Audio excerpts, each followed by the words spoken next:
Are we reaching essentially a moment of history where we can't sort of find the technological vessels that allow us to leap into another era of human development?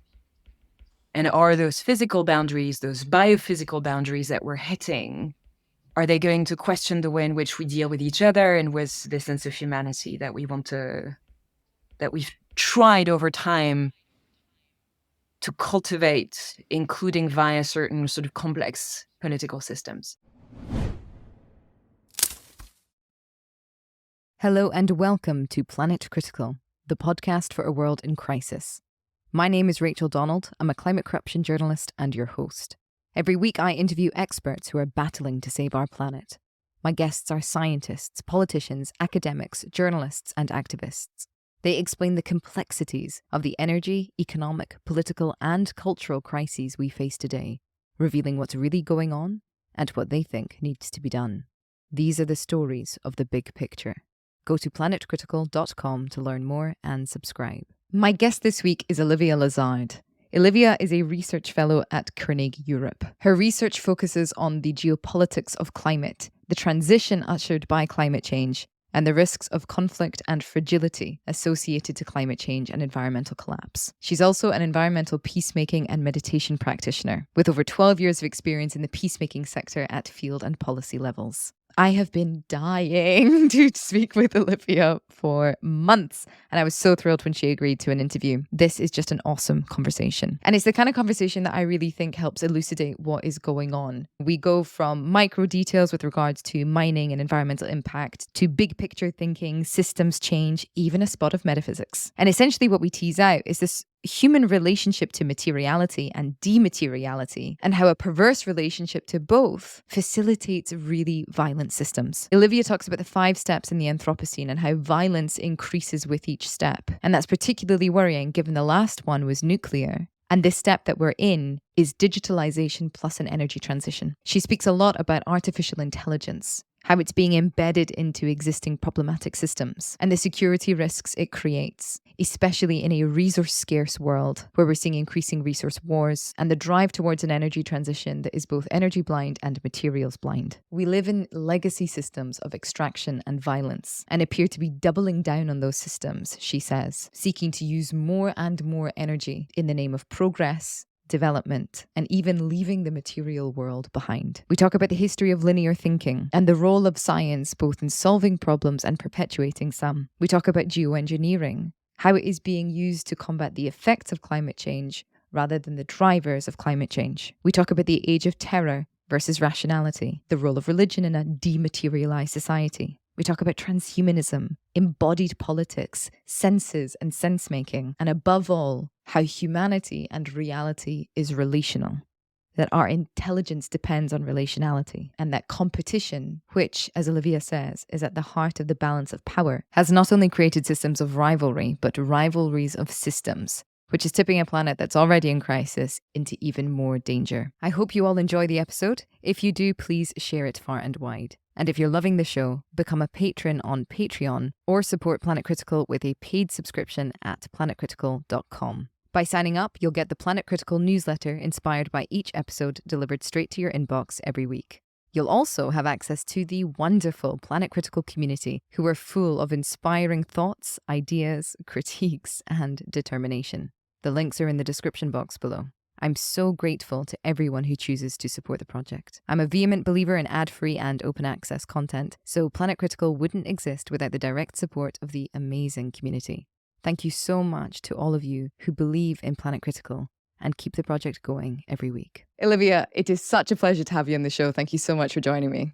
Well, it's a pleasure to be here, Rachel. My very first question for you, just a small one, is why is the world in crisis? Oh, God.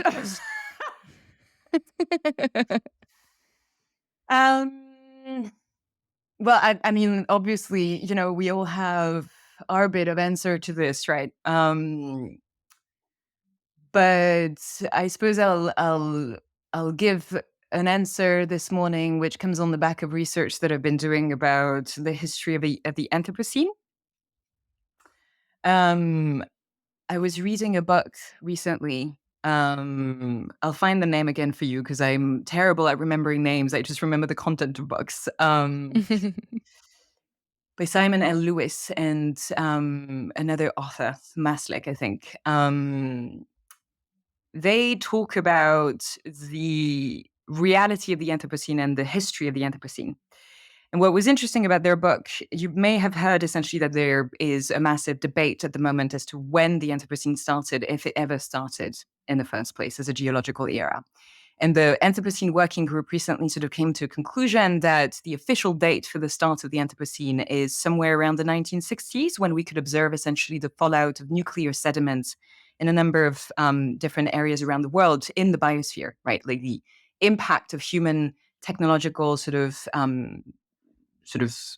findings or innovations was obviously sort of observed in a very sort of significant sort of way across the biosphere. But what was interesting about the way that they sort of talked about the history of the Anthropocene is that they divided it in four ways. The first debate was whether or not the agricultural revolution, which comes very early on at the start of the Holocene, essentially, was an initial step into the history of the Anthropocene, right? Because it's the moment when humans congregated or sort of, settled essentially in permanent settlements, and then, societies sort of developed hierarchies, division of labor, domesticated animals, et cetera, et cetera.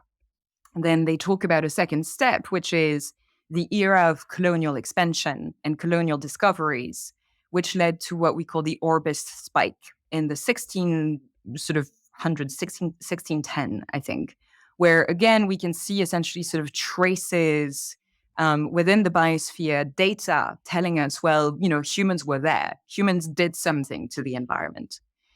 Then the third sort of step in the history of the Anthropocene that they talk about is the one that we most often hear about, which is the Industrial Revolution, the extraction of fossils, and the acceleration of initial anthropogenic sort of impacts of the colonial era in a much more accelerated way, which allowed essentially to expand even more in spatial terms, and which allowed to sort of do deeper types of extractions and develop more chemical-oriented types of innovations from a technological perspective and a technical perspective. And then the last bit is indeed the nuclear aspect, right? And if you put those four things together, I have no competence. I'm not a natural scientist, so I have no competency to decide as to whether or not, the agricultural revolution or the sort of industrial revolution was the start of the Anthropocene. That's not what I find of interest. What I find of interest is the story that it creates, essentially, in terms of how humans have evolved within the biosphere. Starting with this notion of settlement, which led to social and political hierarchies, which produced their own sets of violence, right?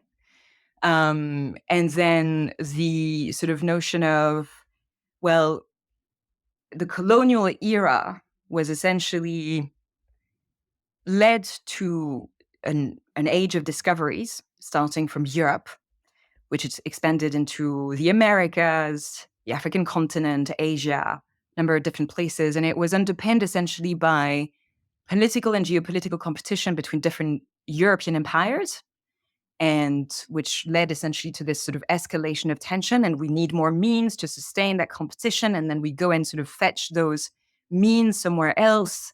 And that creates a whole narrative about progress. And that creates a whole narrative about sort of technological innovation and discoveries being at the helm of progress for humans in general, which, one set of humans decided to impose a notion of progress on a vast amount of the people who did not really have a say in that.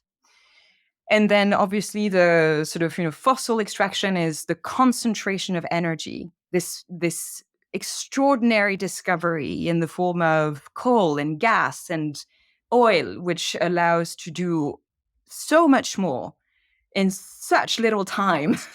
And to accelerate, spatial expansion, and to do much, much more in terms of like understanding how molecules functions and things like this.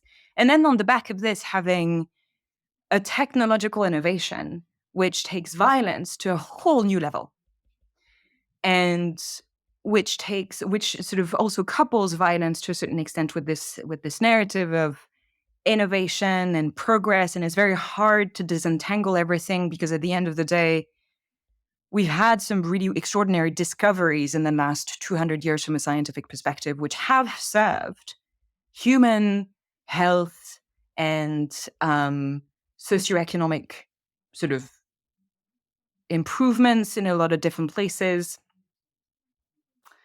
But we know that they have produced inequalities. Inequalities produced marginalization and violence, produced sort of, regional types of structural inequalities as well, which gave rise to structural violence. And now, here is the thing. We're playing a fifth step in the Anthropocene. And that fifth step is really important and significant, and we're sort of downplaying its significance at the moment. We are not just trying to change energy systems because we know that fossils don't work. They produce climate change as a crisis, they produce pollution crises and biodiversity collapse. They produce planetary boundary crises, essentially. So we're trying to change our energy system because it's the main driver behind climate change and a number of ecological crises. But on the back of the energy change, we're also trying to open up a new sort of economic era, which is about digitalization and technological innovation and the so-called artificial intelligence. So how to enhance performance on the basis of a human template, but take it into a digital sphere, which will obviously, and everybody's talking about it, right? Like the security risks or threats that are attached to that are, a topic of discussion of itself. I won't touch on that. What I'm interested in is the narrative, which is about dematerialisation, right? We're essentially saying we can do better, we can extract better, we can perform better on the back of having much less of an energy footprint and much less of a material footprint. But that's not true, because in order to change from a fossil system into a clean tech system, or sort of large infrastructure of clean tech, and associated, technologies, carbon-free or carbon-reduced technologies, we need to mine more. We need to mine vast amounts of materials. We don't really know how much yet, because it depends on the sort of demand trajectories and scenarios. And on top of that, and that's the part that we're not really talking about, we're also sort of saying, well, we're going to create this digital era, which is dematerialized because everything is virtual. That's not true. That relies on massive architectural systems and infrastructures that are very material and energy intensive, and it's starting to bubble up as a narrative. And we're doing all of this at a moment when our planet is already in overshoot. And it's those sort of two images to respond, to sort of go full circle and to respond to your initial question, why are we in crisis? Well, we have legacy systems of extractions that have produced lots of violence, some of which have been interrogated, mitigated, or adapted to in certain circumstances. But most of all, we have legacy systems of violence and extraction. And we're now moving into a new era with those legacy systems doubling down on extraction, doubling down on sort of potential inequalities and offshoots of violence around this. And we're doing this at a moment when we know that our planet is already in overshoot. We're already at 1.5 degrees Celsius of global warming compared to pre-industrial levels. The latest research by James Hansen, tells us we may be headed towards exponential rates of global warming and headed towards a 2-degree increase by the end of next decade. We have not resolved issues around global inequities, global problems of poverty. They're actually shooting back up. Violence in terms of conflict systems have been on the rise again since the Arab Spring, I think, was the sort of first start, like the years 2010, 2011. Since then, there's been more and more instability in the global international security system.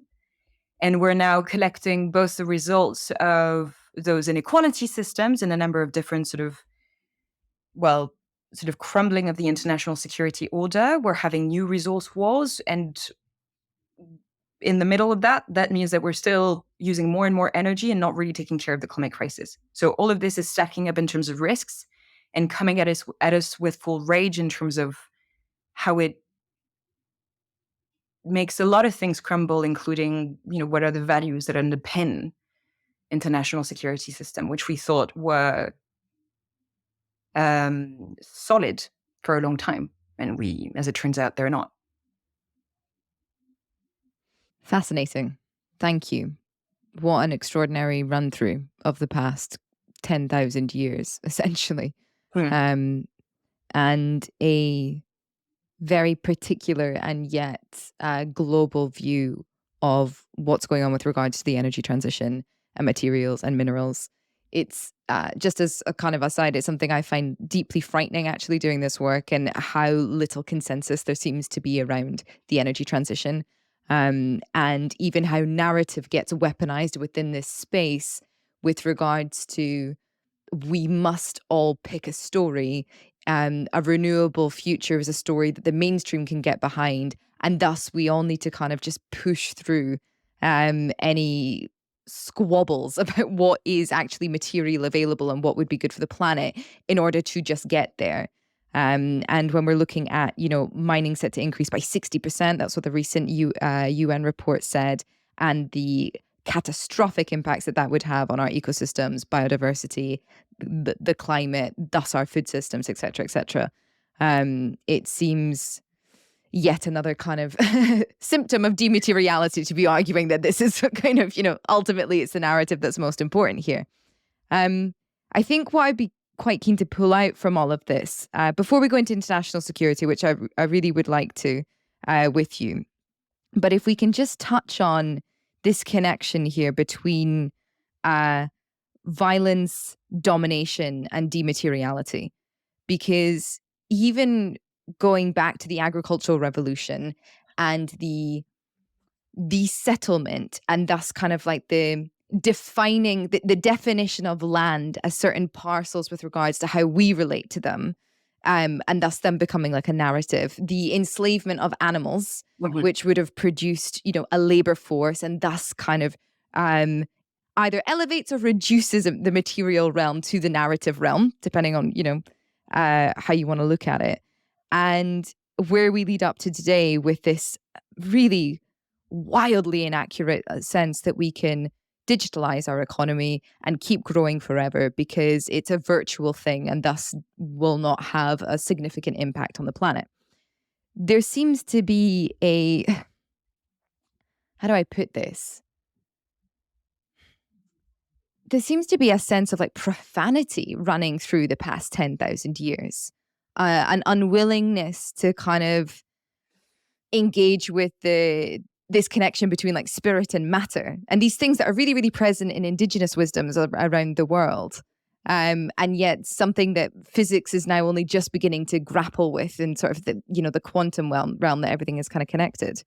And that sort of rejection of the material world as anything other than its use, like useful work, leading to a very utilitarian perspective, which is, well, we'll just do this violent thing. It doesn't really matter because it's only in this realm of the human experience. And also we're elevating things elsewhere. So when you balance it out, you are offsetting our harm in the name of progress. Yeah. And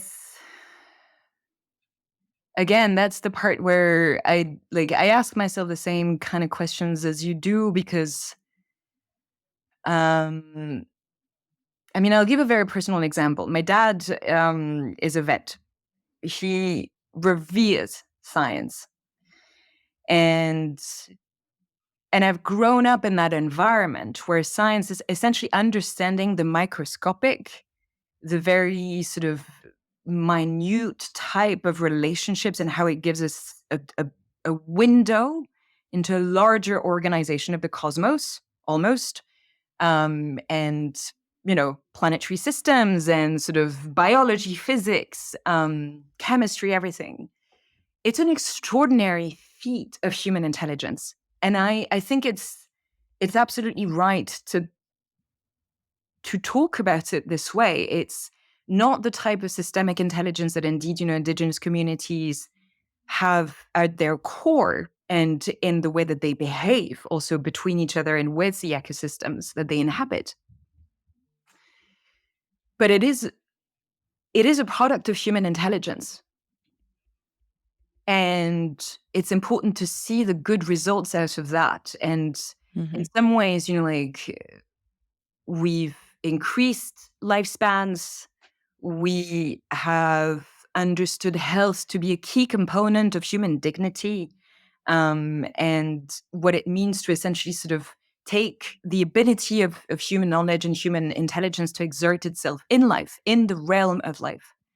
The problem is indeed that it has produced essentially these massive blind spots, especially when we talk about the way in which linear thinking has evolved in Western societies. I don't know the full history of that, which I think is a sort of field of study worth really interrogating, because a lot of people who study indigenous sort of sets of knowledge talk about how Western societies are disconnected from wider forms of wisdom and intelligence, and how those are worth talking about, investigating, relating to. But I don't know where this moment of disconnection happened. I don't know why it happened. I don't know if it had a reason to happen.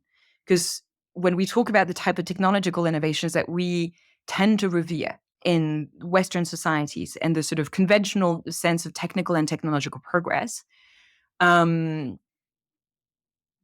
we tend to revere things that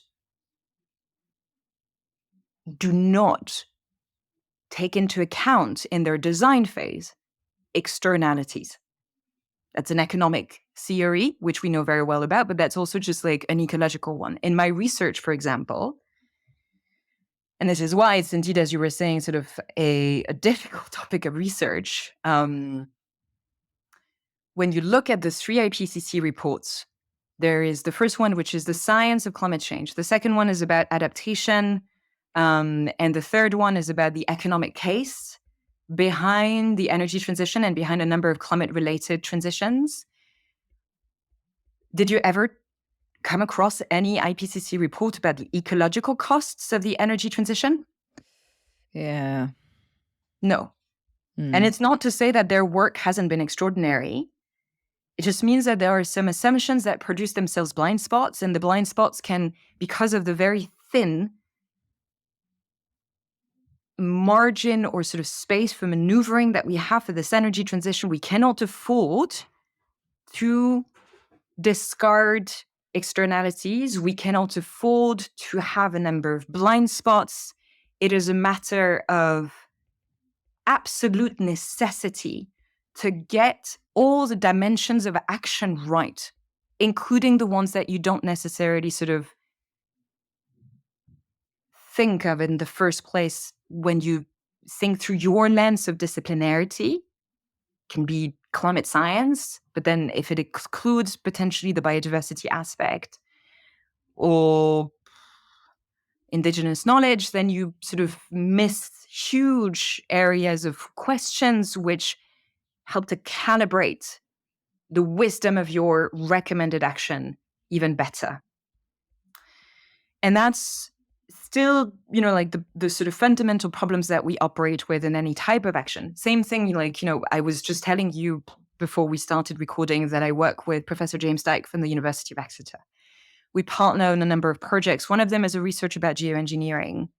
Geoengineering is one of the ultimate forms of technological innovation that people are talking about at the moment when applied to climate interventions, for how to deploy planetary sorts of technological intervention to try and mitigate the effects of climate change, not the drivers of climate change, the effects of climate change. So we may be talking about solar radiation management in various forms, right? Either you deploy a massive umbrella between the sun and planet Earth in order to sort of shield planet Earth from some of the sun rays, or you seed the atmosphere with like diamond dust, or sulfides, right? Like, and you do it at a planetary scale, which takes us to a new position, which also, like we can come back to it, but it takes us to a position as humans of being planetary stewards when we don't have the full wisdom, known, sets of knowledge and data sets that would allow us to understand what planetary stewardship or management should look like, or what, best template or values to follow, right? But we're already there, right? Like we've had such a massive impact throughout our history as a human species that we're now sort of saying, yes, yes, yes, we can manage planet Earth. And, we can manage planet Earth on top of it in our relationship to space, and how to mine on the moon, and how to mine on asteroids, and how to build the sort of infrastructure and sort of the machines that would allow us to do this planetary management like taking the relationship to space into account. So even sort of taking humans out of their planetary realm themselves. But the reason why I talk about this is because as a result of the latest IPCC findings last year, it became quite clear that geoengineering was integrated within their recommended sets of action. But same thing, did you find anywhere a study of what deploying geoengineering technologies would do to the planet, or what material inputs would be needed to build the fleet of technologies that we need in order to manage the planet? No. And all of these blind spots, looking at, input / output / externality, all of these different things now need to be taken into account, because at the moment we're having all of these conversations which are fundamentally existential. That's why people, and I'm amongst them, I'm a very passionate person, or people tell me that I'm very passionate. I'm mobilized in the face of the issues that we're talking about, is more how I would describe it, right? But there's a huge level of passion, because everybody in their own way is in connection with this notion of like, well, we're talking about existential issues. We're either talking about the future of humans surviving in planet Earth, or on planet Earth, or parts of humanity, when we want to sort of be very cynical about the conversation. People like Elon Musk, I think, have this sense that a person like him understood the problems, the sets of problem very well. He's just kind of looking at space as a potential solution, not really asking all the questions about whether or not you can take billions of humans to space altogether, right? But I think that everybody has, this sense of like, I need to find a solution, and I'm going to sort of deploy my own energy, my own sets of knowledge to try and find that solution.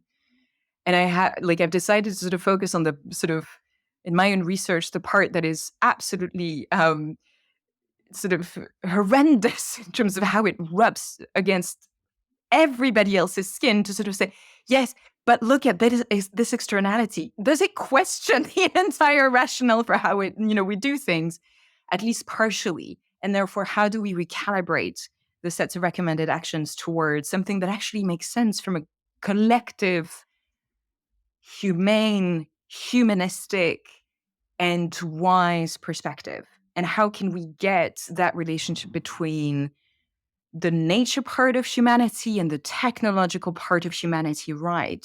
Which is, I think, what we're also sort of playing out as a massive issue within the next 10 to 15 years, right? It's not just the energy transition. We focus on that, but really fundamentally, it's this notion of how do we manage our footprint and our outputs. This is one way to look at it.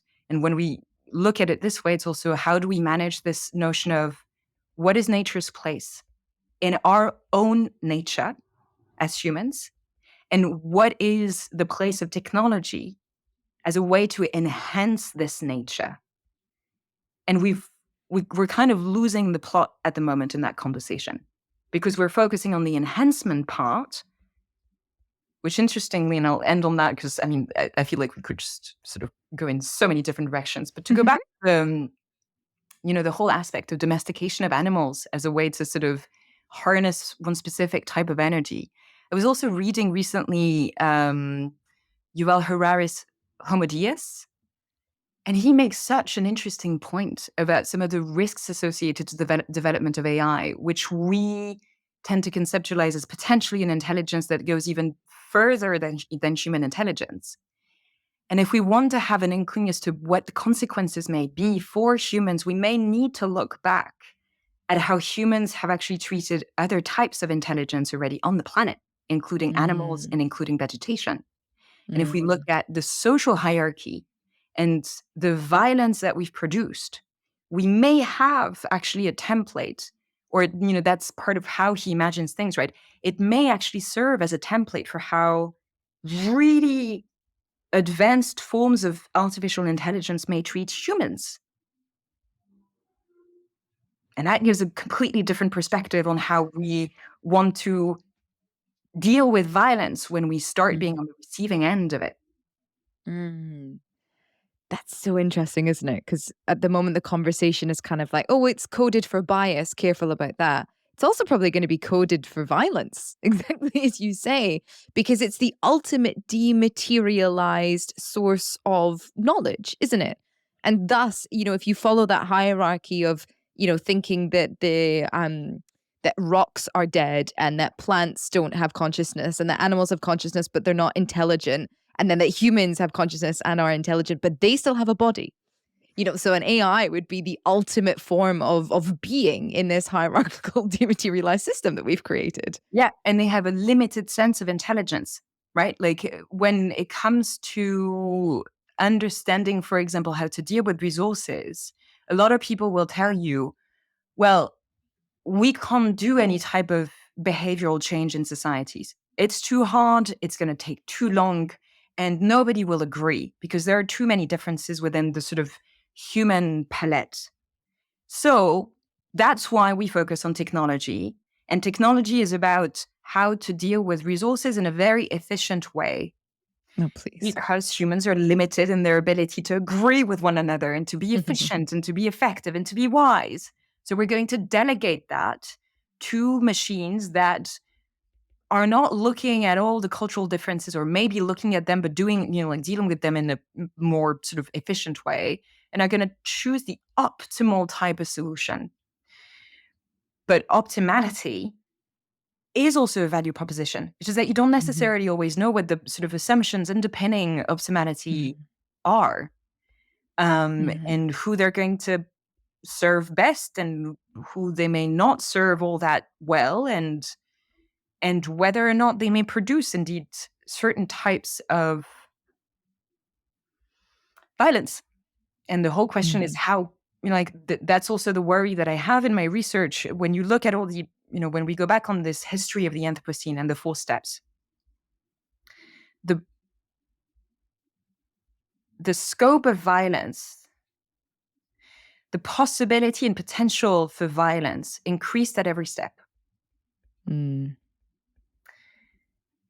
and culminated indeed, and I suppose that this is partially why the Anthropocene Working Group sort of debates are so interesting. If it culminated with tests of nuclear technologies, it shows this sort of ability of humans to produce extraordinary forms of innovation on the back of science, which have these dual uses, right? For civilian purposes, for energy purposes, because nuclear energy at the end of the day remains the most concentrated form of energy, even more so than fossils. But then it also gave the ability to develop weapons of mass destruction and to allow us to live under what we call the age of terror, which is essentially you've got enough nuclear arsenals in different parts of the world, enough to destroy the earth multiple times over.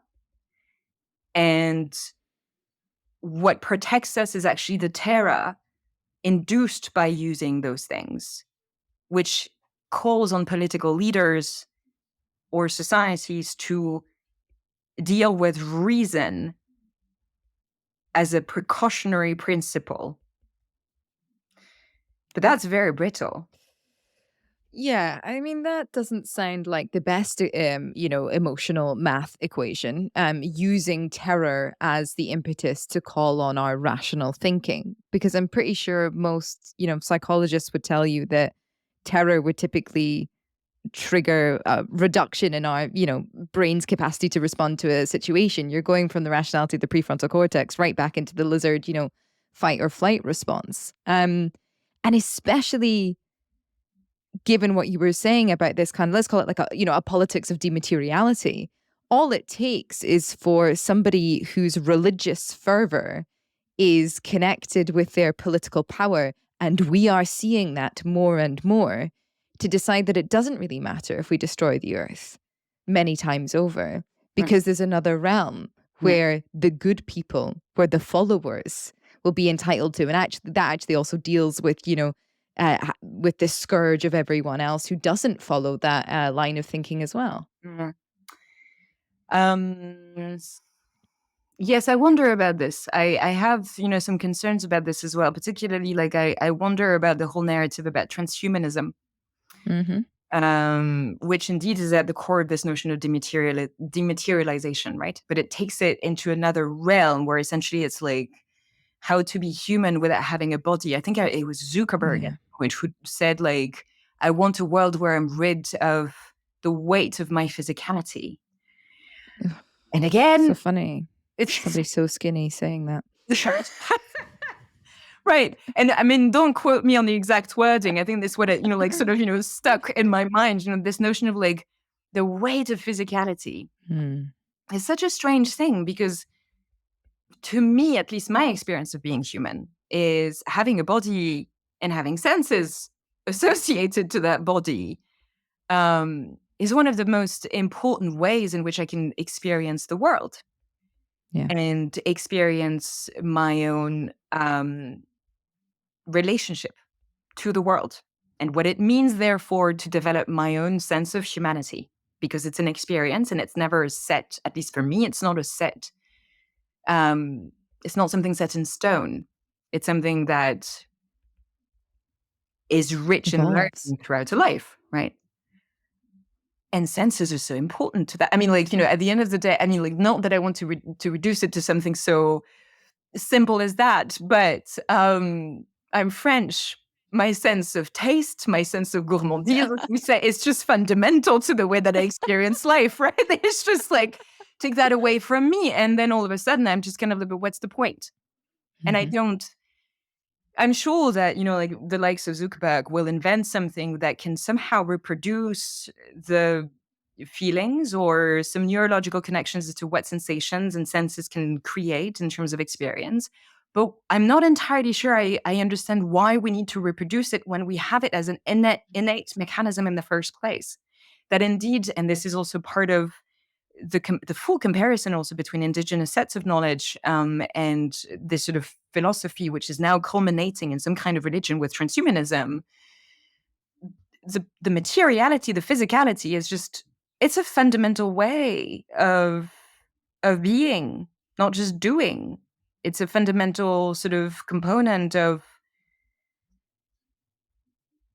belonging to the sort of, realm of nature, which is both physical and indeed, I'm not sure what other word to use. Conceptual may be one of them, but conceptual resonates a bit more with Western philosophies around science. I think that you use those sort of, matter and spirit type of relationship before.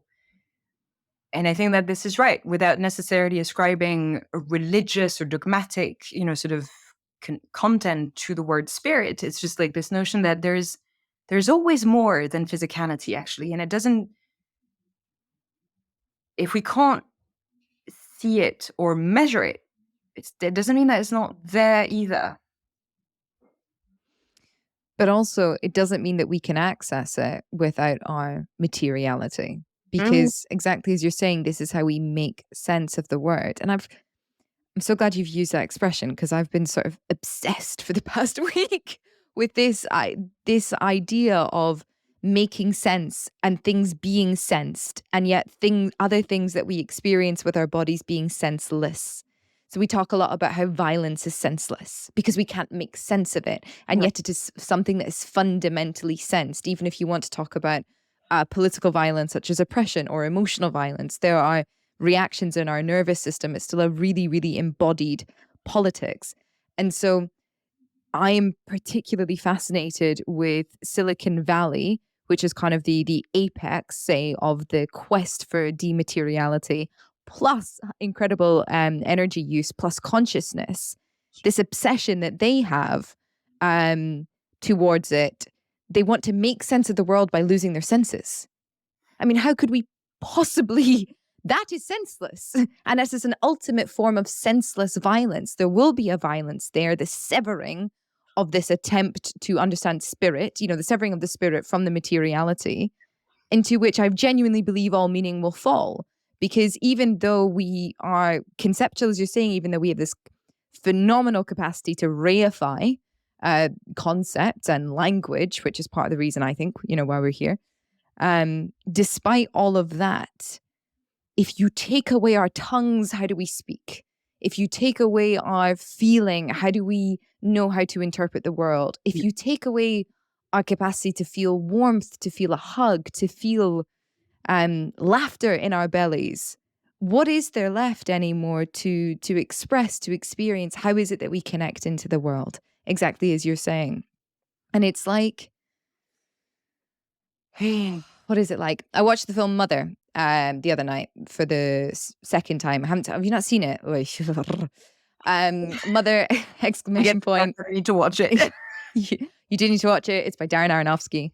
And I'm going to spoil it a little bit if I may, but that will not take away from watching it.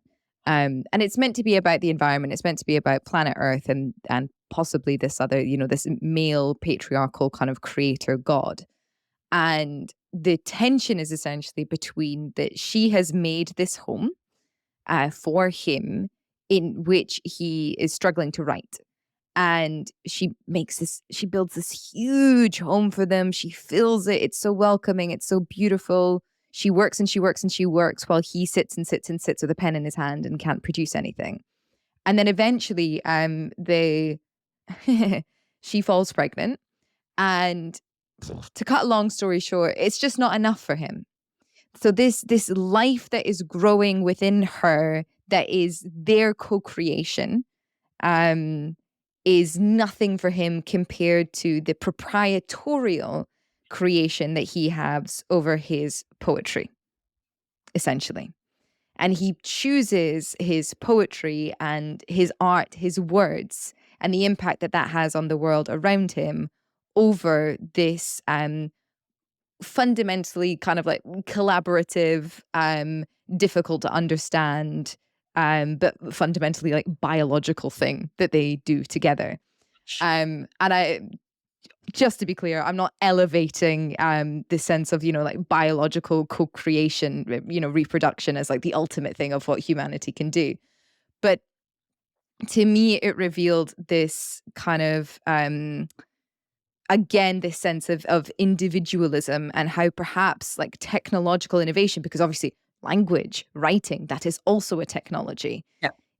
We prize and value that which we have a sense of proprietorial ownership over, rather than that which is done in collaboration.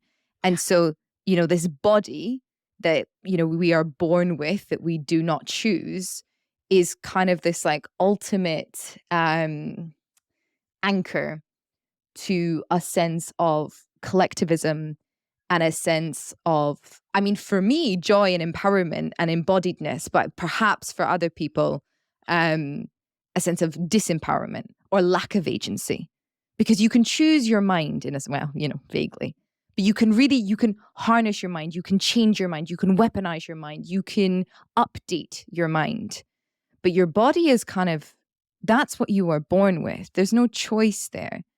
And so there's this like transhumanism is really this like desire to optimize the human experience and kind of inject it with technological whatever. To me, it doesn't scream progress in the sense of, oh, we want to make, life better for humanity. Because if that's the case, go and give water to people that don't have it, go and ask for a ceasefire and go and give food. Like, it's obviously not about, humanity in the global sense. But to me, it's very much about a deep, deep, deep, deep, deep desire to have like ultimate creative control over what we do. But as long as we reject the biological material realm for that, it will only ever produce death, in a sense. It will only ever contribute towards the economy of death. Well, it would certainly produce some of that economy, that's for sure. Mm, mm, Um, I think for me, the thing that I find interesting in what you just brought up, including, this. I mean, I haven't seen the movie, but I can imagine a man who's trying to sort of sit at his desk and sort of, laboring away and just being in sort of existential angst over not being able to produce, mm-hmm, like his art, his like ultimate contribution to the world, where a lot of things are happening around. mm-hmm. And that's the interesting thing that I think that we're also missing to a certain extent in that sort of whole conversation about dematerialization, is that our intelligence depends on relationality, right? Yes. So because you told me that you're in the midst of writing, I do my fair bit as well. I know that if I sit down at my desk for hours on end, um, without sort of feeding my brain, my body, my senses, my soul with outside input, my writing is going to be sort of quite, I want to say constipated. It's going to be sort of like heavy, right? It doesn't have this notion of flow to it. Mm-hmm. And um, and I think that this is, like what we're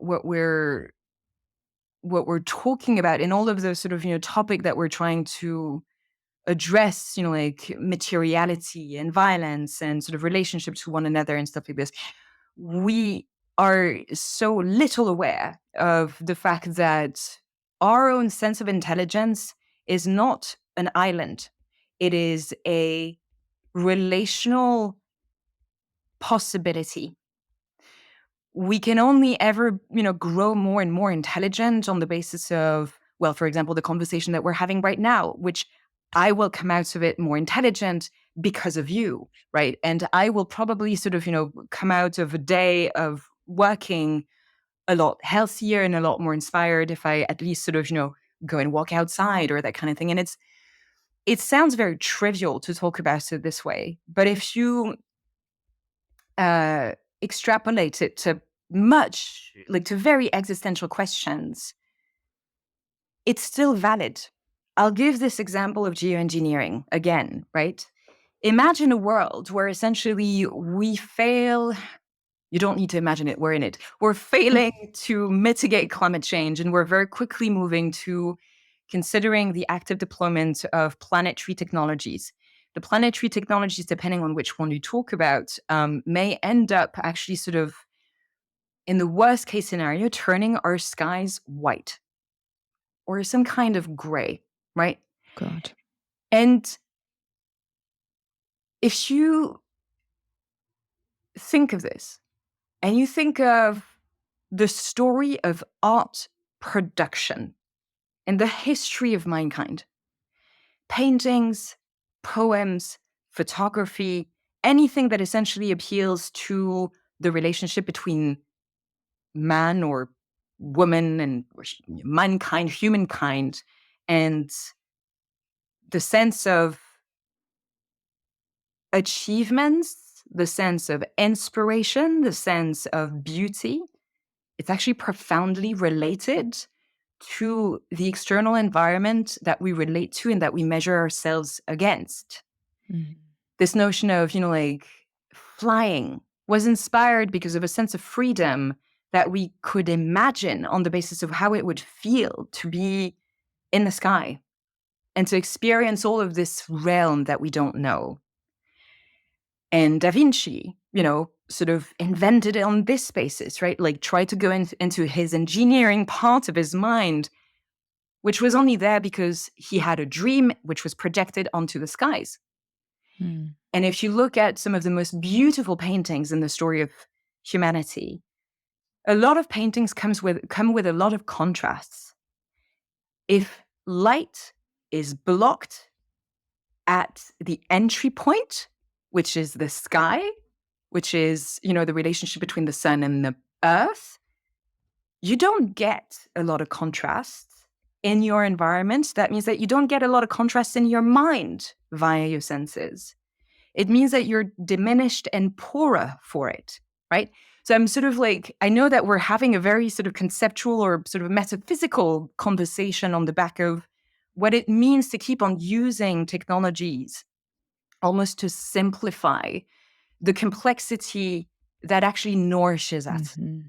And that's the part that I don't get into the whole sort of, concept of transhumanism or how to use technology to enhance and optimize for human performance, which obviously I can't help but to sort of, tilt also on the very sort of masculine sort of charge to all of these sort of, sets of language and vocabularies. But even, sort of not fully engaging with that conversation, which again takes us to another part of, potential sort of value systems and that kind of thing, is just what exactly are you trying to enhance and optimize for? Because at the moment, the conversation is very much related, when it comes to economic markets, for example, is very much related to how to optimize performance at work and therefore labor efficiency or effectiveness and that kind of thing. Fine. Okay, let's roll with that for a second.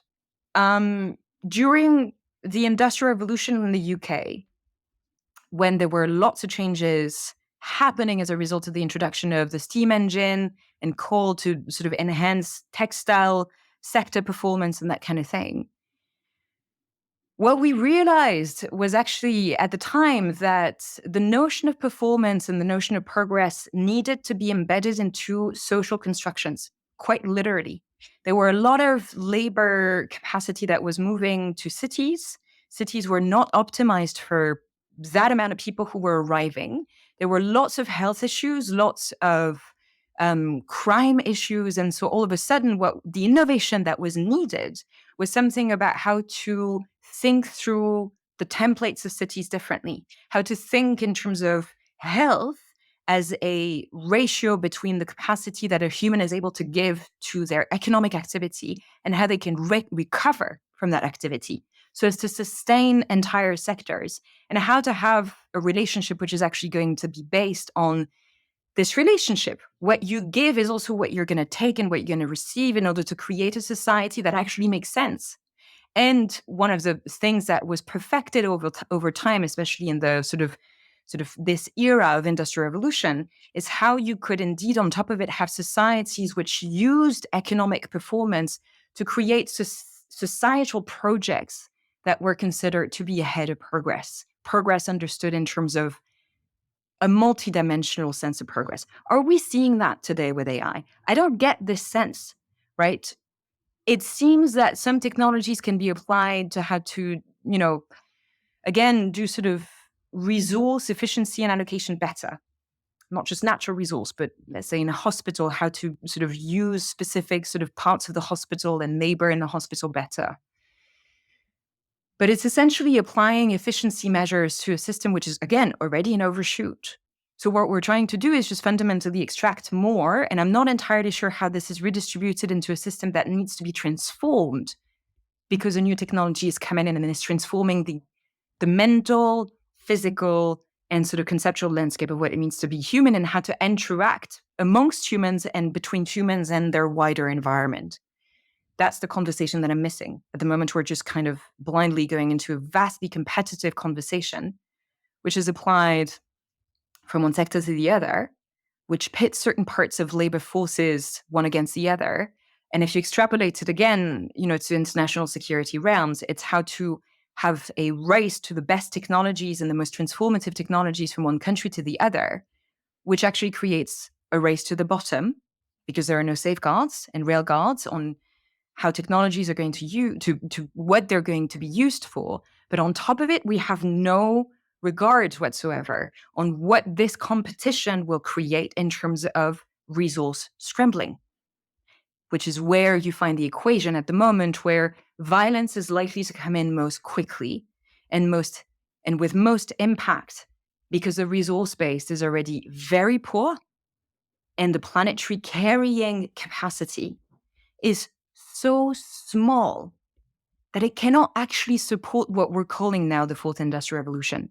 It's almost as if you're trying to create this ever expanding funnel on an ever decreasing natural base, which is going to manifest via water scarcity, soil and land use scarcity, and which on top of it is going to be not just sprinkled, showered with climate disruptions and human sort of movements as a result of, adaptive mechanisms. And I'm reminded of what you said at the beginning, which is that at every stage of this Anthropocene, the potential and the impact of violence was bigger. And if we thought nukes were scary, and which had a hugely devastating impact on the human and more than human world, to think about what this then would be in a planet that is scarce, as you're saying. It's a terrifying concept, and I guess it leads on to, and perhaps this is a question about international security beyond systems, beyond impetus for economic growth, beyond reification, beyond having idiots in charge, beyond all of that stuff. Why don't we just stop?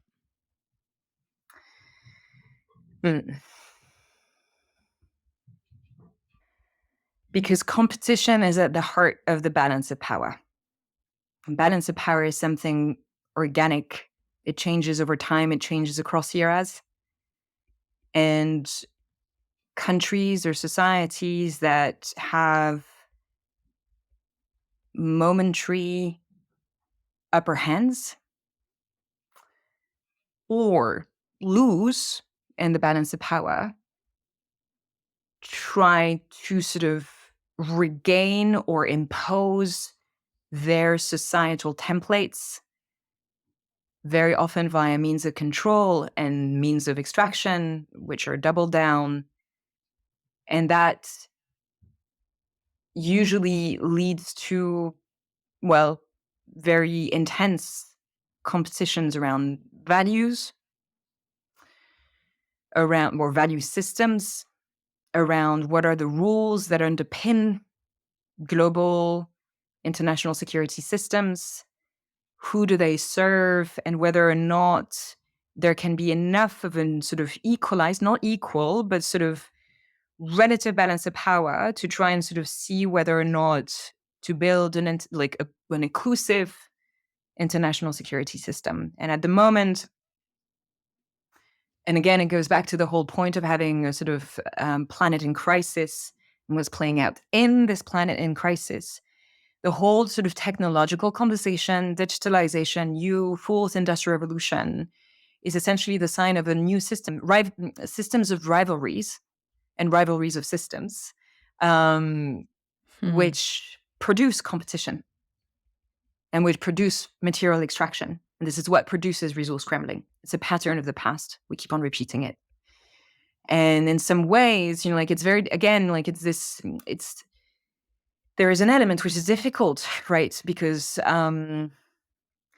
first of all, at the moment, it's a bit difficult to sort of understand what are the values at stake. Are we talking about open societies? Are we talking about, sort of stakes of control, about democracies versus autocracies? Is there a clear-cut line between the various systems? Because usually systems in competition actually adopt means that change their very sort of internal composition as well. To give but one example, the US, for example, looks at China and says, well, it's an authoritarian system, bordering in some cases on totalitarian system.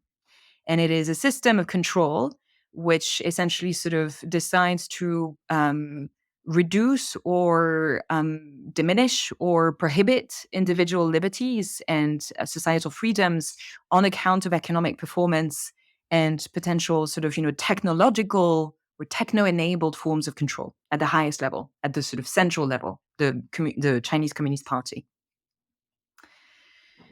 It's not very, it's not a very pretty image. I'm, at least I can speak in my name. I'm not really inclined, or I'm not in favor of living in a society where it's totalitarian.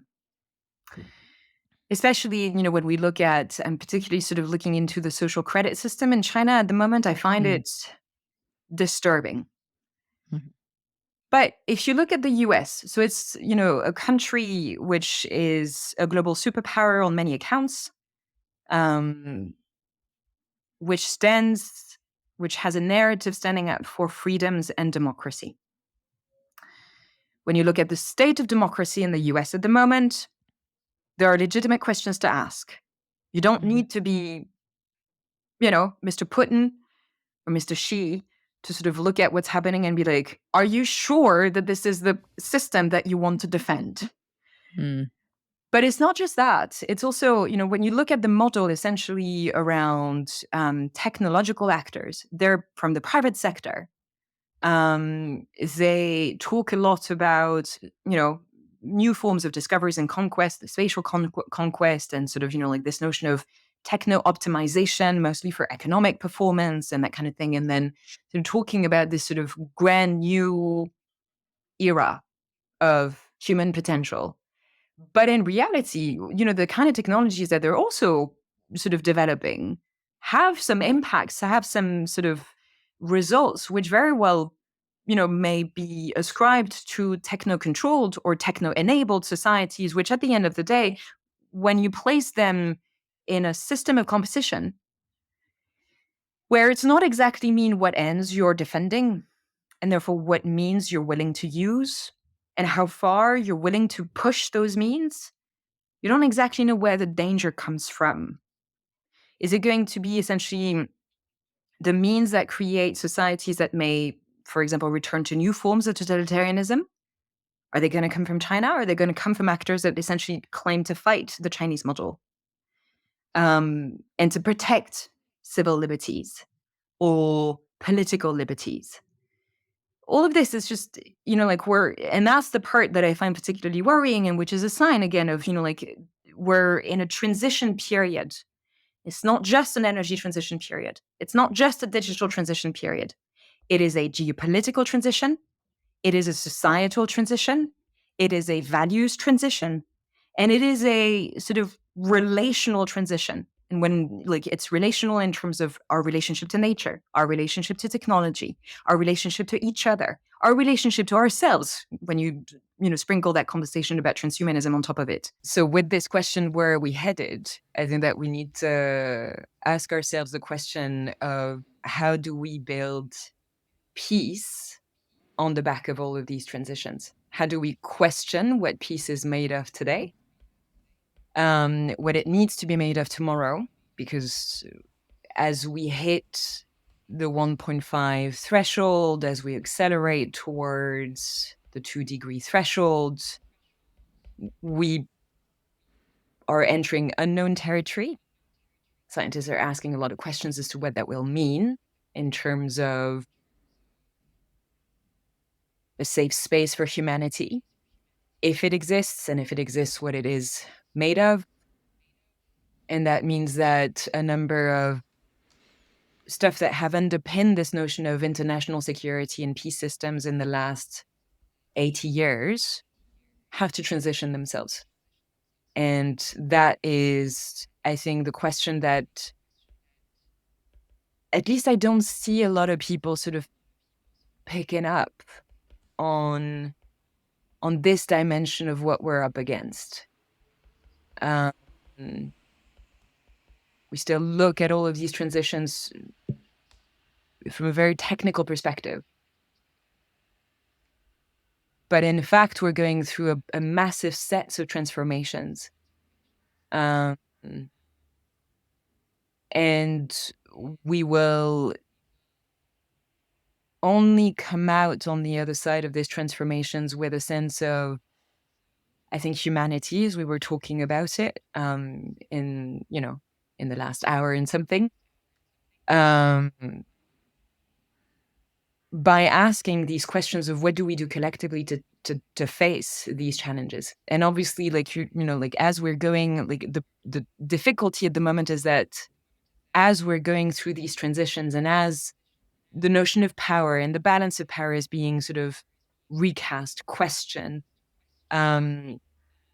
argued over, fought over,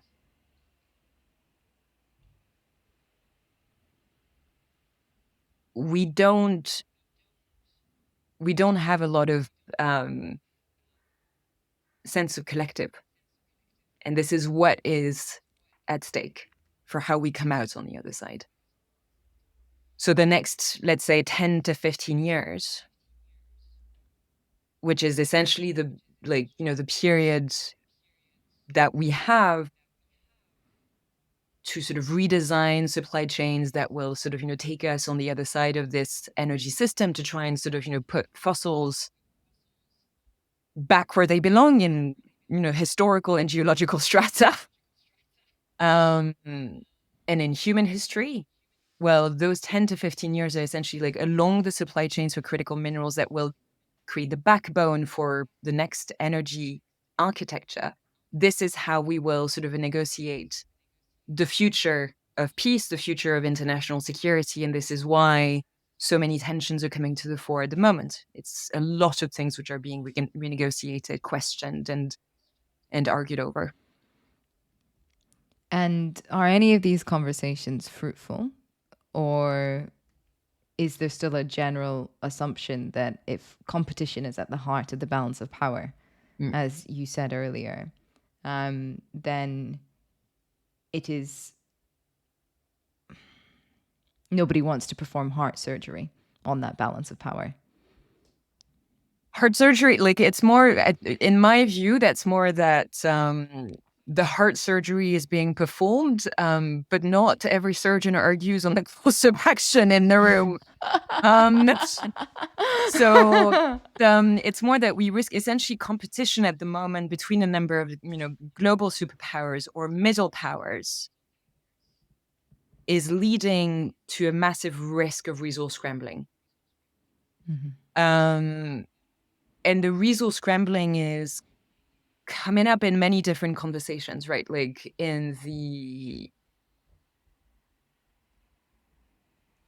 coming out through the lens of resource nationalism or protectionism in some cases.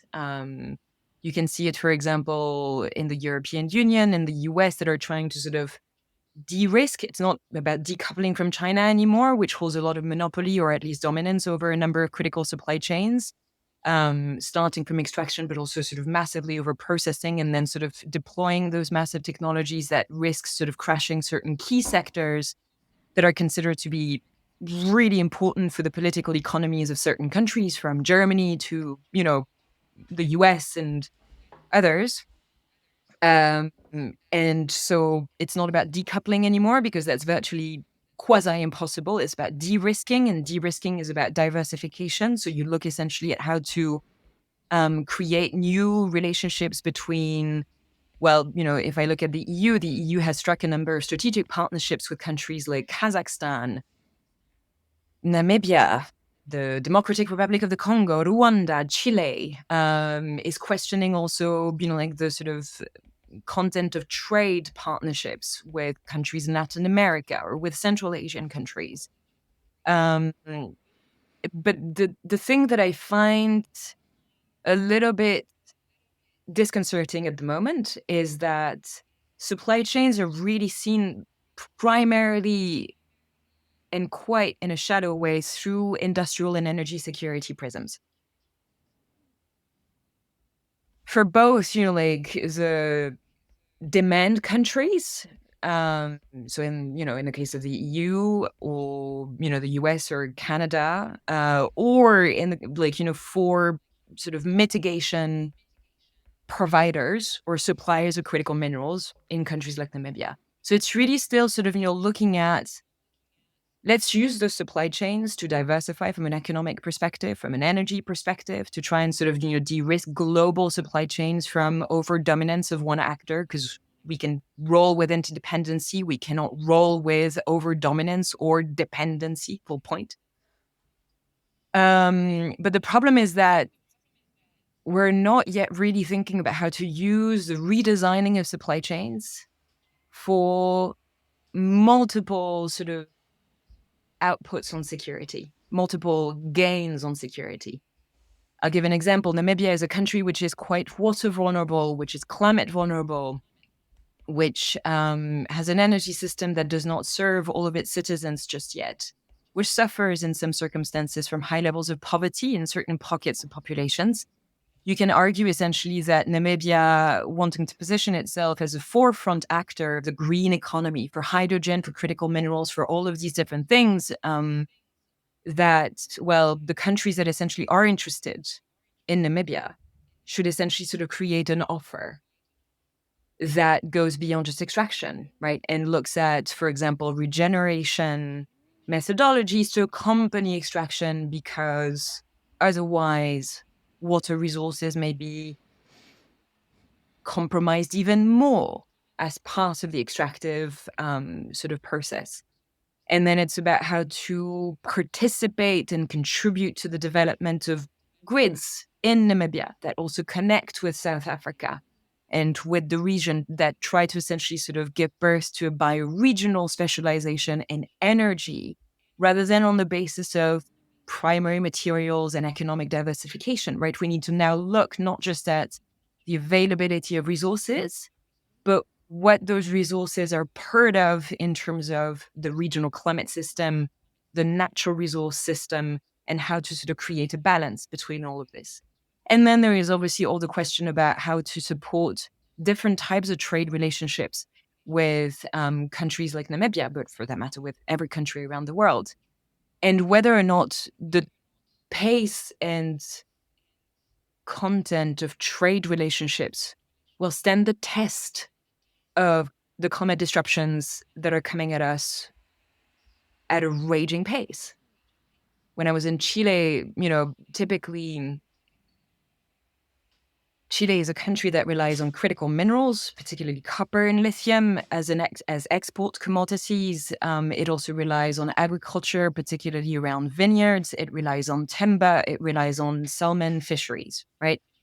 You can argue that all of these sectors are quite extractive, with different levels of extraction, with different footprints in terms of extraction. But all of them have a very heavy toll on the environment.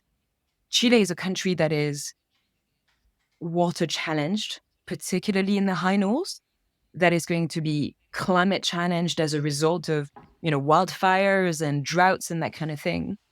And if you essentially sort of, if Chile keeps on locking itself, for example, in export-oriented economies that rely on those extractive sectors, that give in quite a lot of economic dividend, but don't actually sort of, take into account the regenerative aspect and the sort of extraction rate of water resources and the toll that they inflict on the environment as a result of, or in relation with the climate hazards, then 5, 10, 15 years from now, we may end up having a country that sort of rode the wave of those 10 to 15 years that are so important, so critical to the energy transition, and that are going to have such a high toll in terms of extraction. But on the other side of that, their economic gains will be spent on trying to sort of mitigate the impacts of climate hazards or all the socioeconomic tipping points that they will go through. So what's the point, right? If we don't preempt this before, we don't take it into the design of how we discuss all of those reorganizations of supply chains, then we're actually not really thinking about a so-called climate safe future, which in the grand narrative was always mostly associated to, well, in order to have a climate safe future, we need an energy transition. And that is, a climate safe future is going to be equated with peace as well. It makes perfect sense. But if you actually sort of look into the minutiae of that equation, you realize that those 10 to 15 years when the energy transition happens, which comes on the back also of all these other transitions that we talk about, peace is looking into what peace is, how it connects to economics, how it connects to international security, how it connects to political economies at domestic levels or regional levels. This is what will create a climate safe future. And if we don't ask those questions, then we may very well go into a future where the energy transition will have equated maybe with more climate safety gains, but will have created such fundamental shifts and ruptures and given rise to emerging fault lines from a geopolitical, security, socioeconomic, societal, digital sort of security perspective, that it will not be a peaceful future. It will be actually a sort of relatively climate safe future, but one where certain preconditions around what peace, certain preconditions that give rise to peace and safety and freedoms to actually experience humanity, as we were saying, and to grow humanity will simply not be there. They will not be part of the equation. And if we don't go there, then again, the competition will come across, right? It will actually give rise to yet other waves of extractivisms, other waves of geospatial and geostrategic expansion to try and create a balance of power that remains very unstable. So all of these questions are barely emerging right now. They are, in my view, some of the most fundamental questions that need to be there, not just to accompany the energy transition, but to underpin it, to create a sort of safety cordon around it, and to use the energy transition as a process that allows us to go into a world where we look at this notion of collective security through different eyes that are sort of updated in what security needs to be made of today and tomorrow, and as we transition towards all of this. And for the moment, the supply chain reorganization is it's starting, but it's not going far enough because, well, I think that the understanding of how much of a transformation, how deep of a transformation we're going through is not quite there yet. And I think that we're confusing, we're not very organized and structured and clear-headed in terms of how geopolitics is meddling with all of this and where geopolitics are headed as well. The thing that I love around the idea of redesigning supply chains is that it takes a problem that seems so complex and says there is a way to start bottom up in a sense. I wrote this line recently that infrastructure is the trellis around which society grows.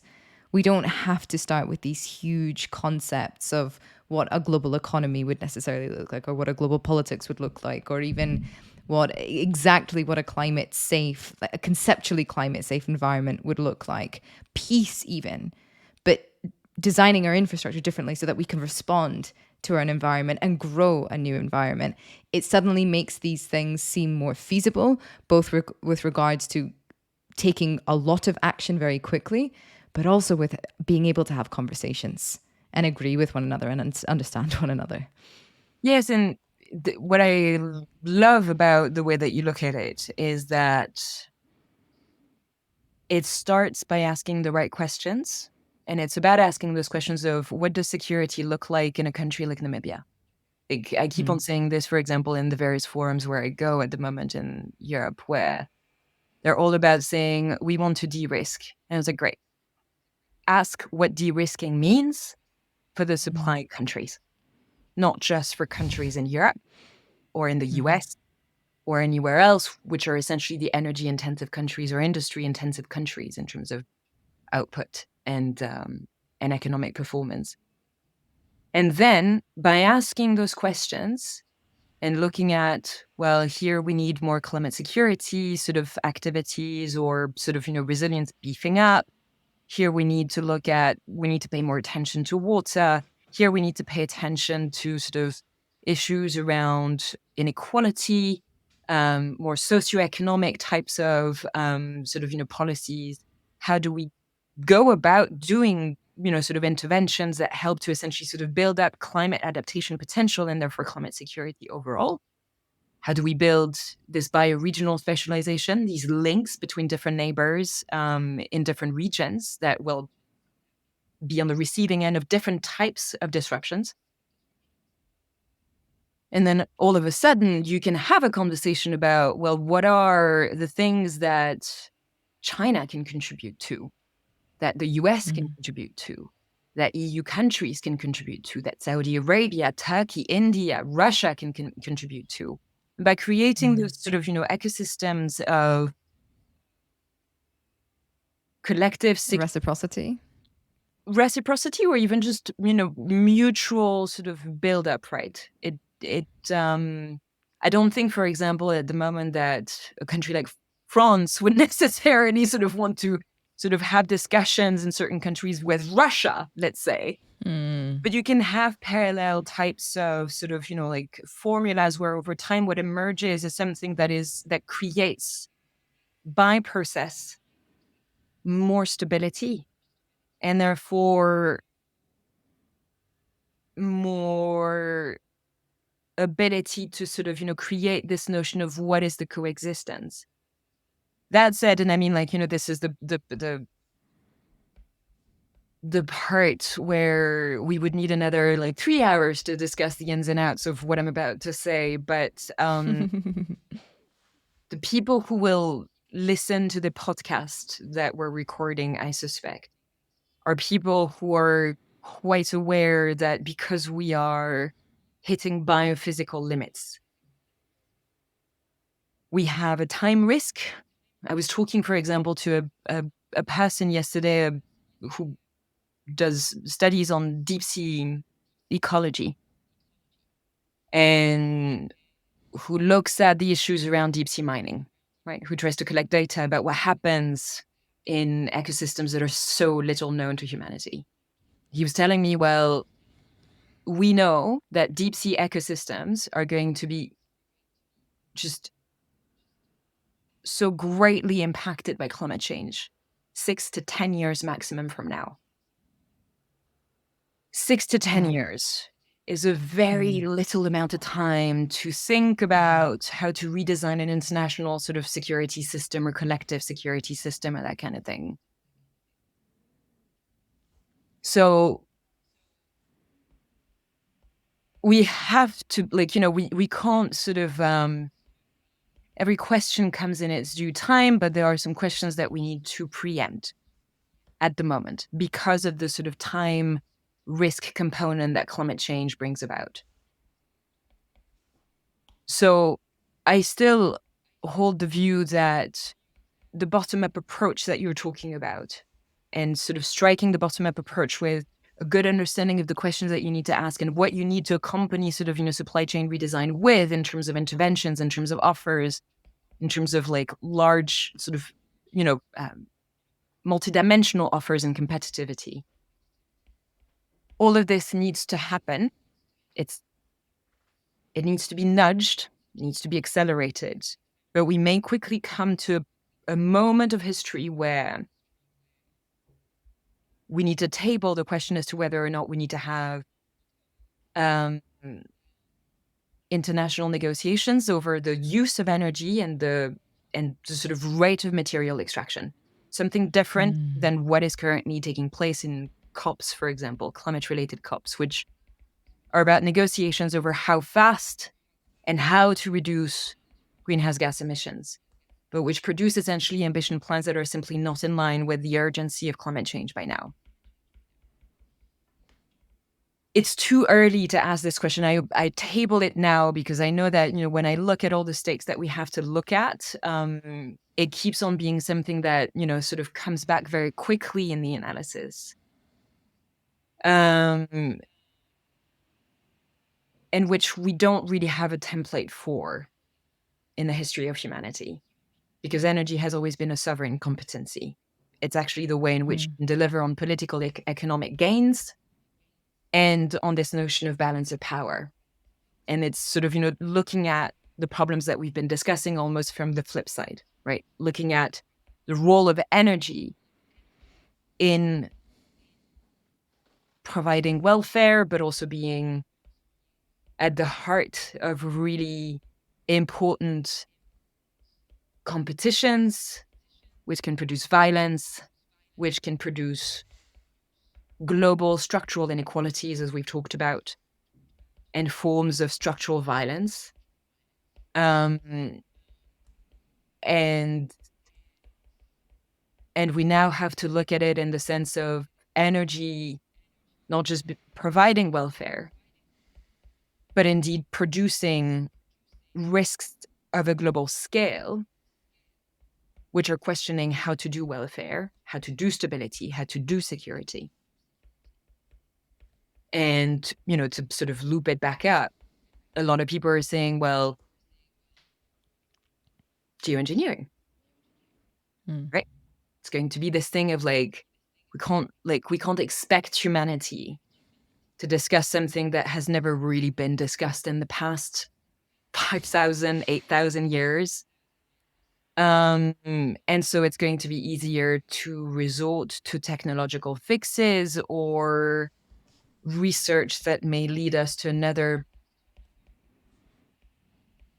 step in human evolution and human politics. But for now, we have no reasons to believe that geoengineering technologies will save the day. We have no reasons to believe that they will not produce more risks than gains. And so we may be reaching essentially this boundary as well as to how much technology can save the day. And therefore, it may force us into a situation of grappling with our own limitations, our own shortcomings, and deal with them in a different way, right? Again, it's a very metaphysical question. Are we reaching essentially a moment of history where we can't sort of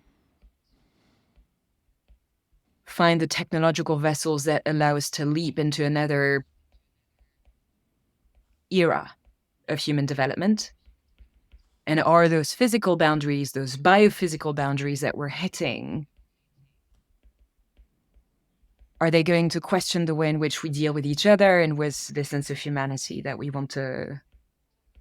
tried over time to cultivate, including via certain sort of complex political systems? Voila. I think that this is the extent of my reflections for the day. Eh ben, dis donc.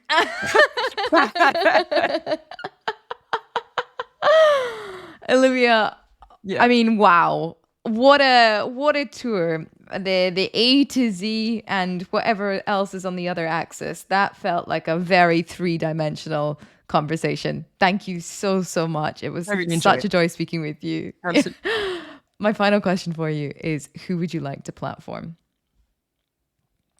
Oh, the first person who comes to mind is one of the women I admire most in this life. Her name is Natalie Toba. She's a boots on the ground kind of woman. She's worked in a lot of different places around the globe, in Yemen, in Burundi, in Uganda, working with displaced communities, with regenerative processes and methodologies that allow people who are experiencing lots of different types of vulnerabilities to become actors of their own journey, to cultivate more food security, more resilience when international systems kind of let them down. And she has an understanding of what complex regeneration should look like, which goes beyond, when we talk about regeneration, a lot of people think, oh, let's plant trees. And that's going to be great for carbon sequestration. And, we like green. So let's do that. Whereas what we're facing again at the moment is, a world which is in transition itself, right? Like ecosystems are on the move, species are on the moves, biophysical systems, climate regimes are on the move. So what we need is essentially to understand what regeneration looks like from a contextual perspective, not just from an ecological perspective, but the relationship with humans as well. And how to harness the power of water and the full hydrological cycle to try and sort of replant water as much as possible into soils, try to stabilize our relationship to water security, and try to sort of take some charge away from the atmospheric system and the role of water vapor in accelerating heat dynamics and in holding more heat within the atmosphere, and try to sort of bring it back down where it belongs and where it can favor more safety, more security over health, over food production, over disaster buffering, over all of these things. And her work